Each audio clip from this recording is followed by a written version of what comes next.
Hello and welcome. This is Clifford the Crazy M80. We're just going to go ahead and go right into it here. This was the FIA Nations Cup race at Laguna Seca. Watching qualifying right now here. Things did not go well in qualifying. Start off with this little mishap here. Got a penalty, and I should have just kept on going looking back at it, but decided to restart. So then here on my second attempt at getting a good qualifying lap, on the inside of the Porsche here while I'm in the Corvette, which looking back out now was not the fastest car for this event, but is what it is now. But ended up going off the track again, ignoring track limits, but looking at the time that I was going to have left, I was not going to have enough time to do it again, so I had to redirect and just continue on here. So things did not go well on this lap, but was able to get one more shot at it, but things did not go a lot better. Ended up qualifying in position number 11 with not the greatest time, 1.7 seconds off the lead, much slower than I had practiced at. And although I did not have much time to practice, and the Corvette was the only car I owned for this event, which is why I did not pick the Porsche, but we'll see how this goes here, because sometimes you just rather be lucky than good, and for the race I was both. Things did not go well for qualifying here, but things start off really well. Even right at the drop of the green here, we see the 8th place car here. He jumps to start, and we're gonna see on the replay cam in the upper right-hand corner here. Getting a good start here. Things got a little bit pushy, and I was having trouble trying to find where the traction control was. Ended up launching without any traction control, and we see here the Porsche. Oh, that number 11 there. That did not go as I expected it to, and I felt pretty bad about it here. We're going to see this come up on the replay camera here. As you'll see, he gets punted from behind, which is what initially gets him turned sideways, and normally when you bounce off the car like that on the inside, you end up shooting to the outside of the track, and that didn't happen. So I was already committed to that inside line when I come up into him here, but luckily he was able to slot right back in here and not lose anything more. So I ended up coming right back on my bumper, and I appreciate him for not punting me off the track at a later time here. So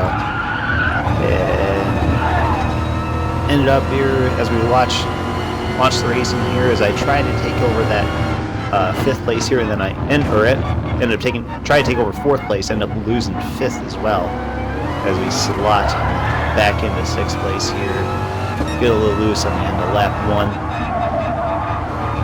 Just gonna see what we can do here. So, but hey, after starting in 11th place, was in 5th for a little bit, but gonna come across finishing lap 1 in 6th place.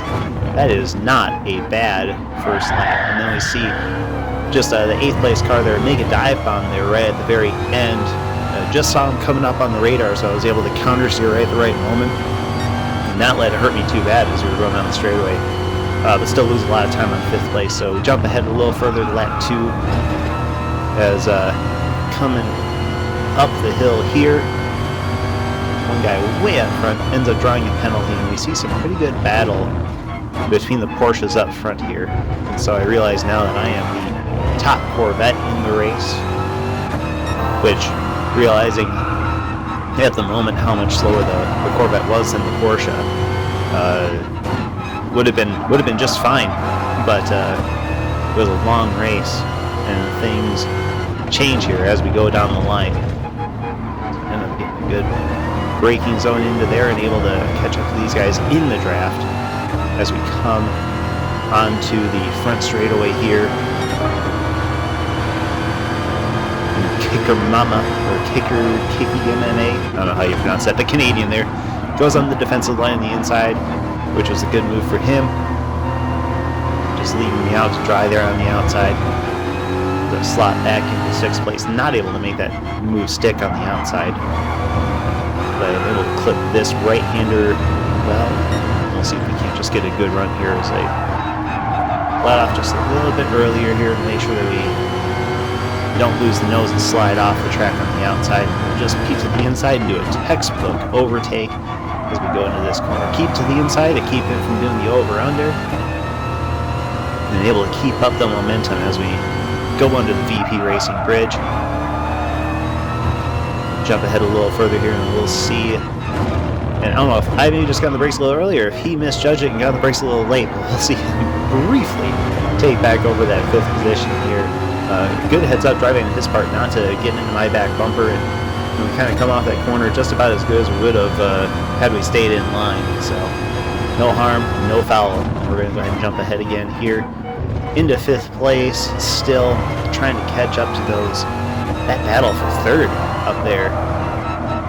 And at this point in the race, about a little under halfway through, I was just going to try to take care of tires, just try to be smooth, and so I just really, went to the basics here, making sure I hit my turn-ins, hit my apexes, hit my track outs, and sure enough, as I catch a little bit of the draft here right at the end of this lap, we end up setting the fastest lap of the race. Just trying to be smooth and be consistent, so it just goes to showing you. Stick to the basics, look ahead and do what you need to do, things will eventually come up for you. But now we're going to go ahead and jump ahead, and we're going to see that 4th place black Porsche with the cool looking red rims there. Just gets a little loose coming off the corner, able to slide into 4th place. Now I have my sights set on that 3rd place car, and for those who have the keen eye, we'll see him going into the corkscrew. He just cut that corner, draws himself a half-second penalty. As we finish this lap, I'm actually going to try to see if I can't get past him even before he has to serve that penalty. I prefer to not have to rely on the penalty system to try to make that pass here. Obviously, I'm not going to try to do anything stupid and draw a penalty myself or do anything that would jeopardize me not being able to take advantage of it. But if I can get ahead of him here without having to use it, that would be terrific. But he runs really defensive as we go on into the Andretti hairpin. Again, not able to make the move stick on the outside in that Corvette.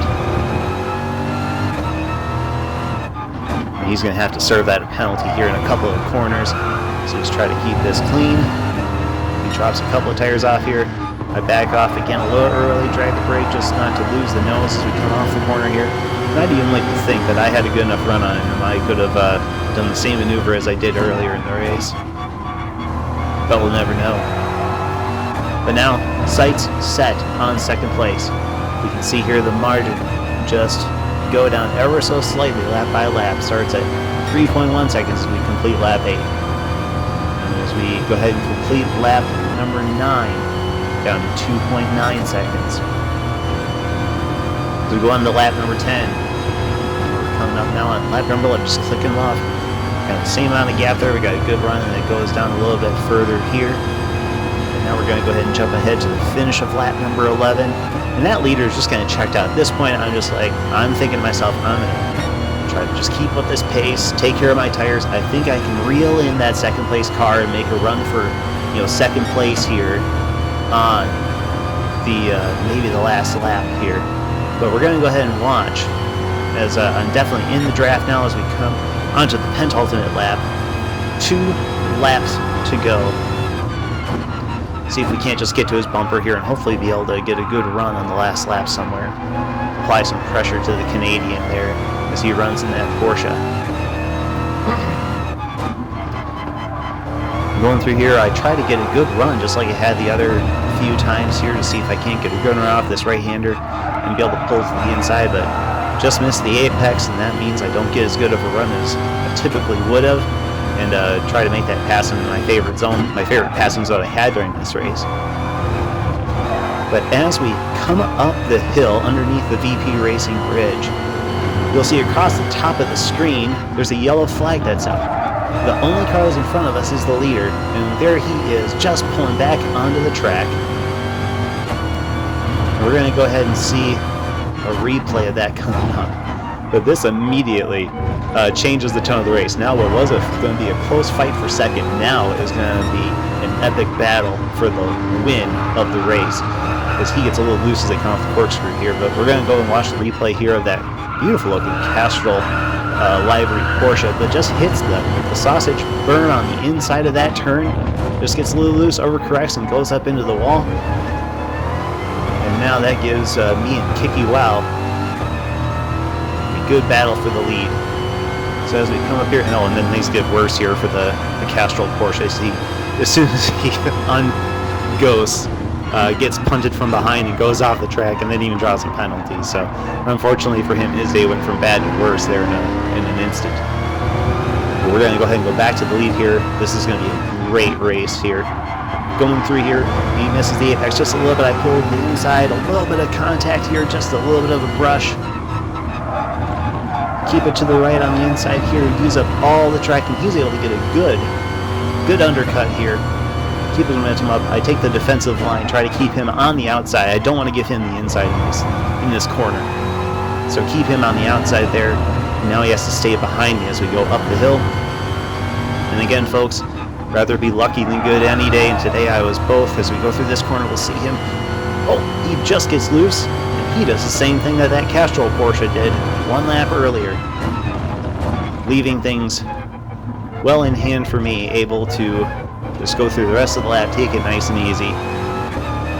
You'll see I don't try to push it at all, but as we look in the replay cam in the lower left-hand corner here, we're going to see him do the exact same thing. He goes in, just hits that sausage barrier, or that sausage curb on the inside, and deflects off the outside wall,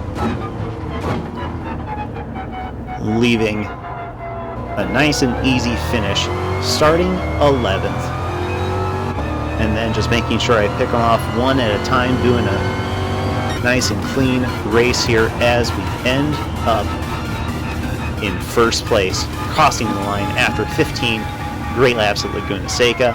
Normally I try to do more than one race, but when it went that well, I just had to hang up the helmet for the night and just enjoy that. So I hope you guys enjoyed watching this as much as I enjoyed making it. Pulling into victory lane in the Corvette, which was not the faster of the two cars. If you guys really liked what you watched, please make sure to hit the subscribe button, and for future content for both Gran Turismo Sport, NASCAR Heat, all the racing games, and look forward to seeing you next time.